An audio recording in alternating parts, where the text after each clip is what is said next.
Hey everyone, this is Comley with Enertiv, and today I'm going to talk about one big reason for budget variance between similar assets. Now, I know a lot of you are in budgeting season right now, so I'll make this really quick. But just as some background, a couple weeks ago, we reached a milestone internally where we passed 10 billion hours of building performance data captured. And the feedback was, that's great, but what are the practical applications of this data? And so today I'm going to talk about one of those practical applications, which is bringing transparency to the performance down to the individual. And to do that, I'll go over a little case study, a little real world example. So we plugged into three pretty much identical assets. Their operations are the same, their infrastructure is the same, they have similar tenants in the spaces.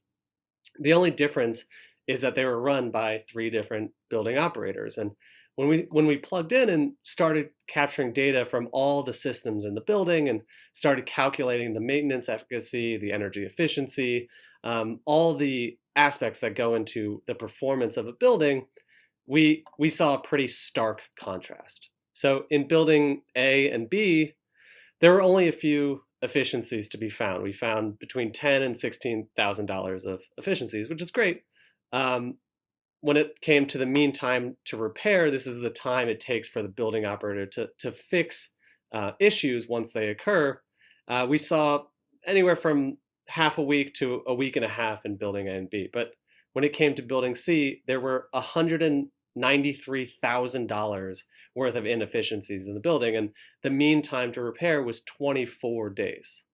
So, if we take these numbers and we calculate the performance variance, the performance difference between the best performing building, building B, and the worst performing building, building C, that's $183,000 of net operating income.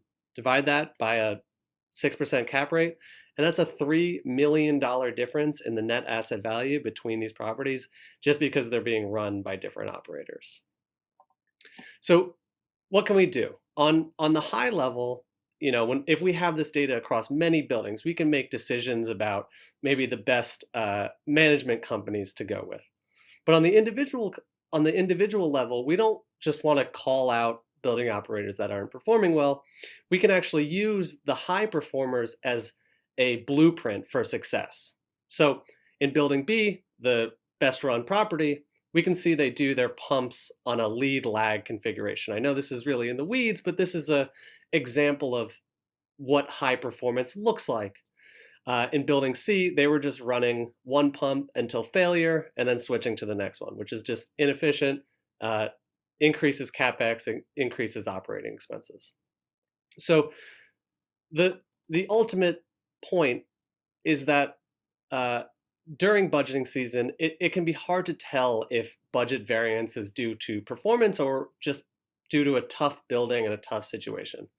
And granular data can actually bring this transparency to light and help you realize where you need to allocate resources better.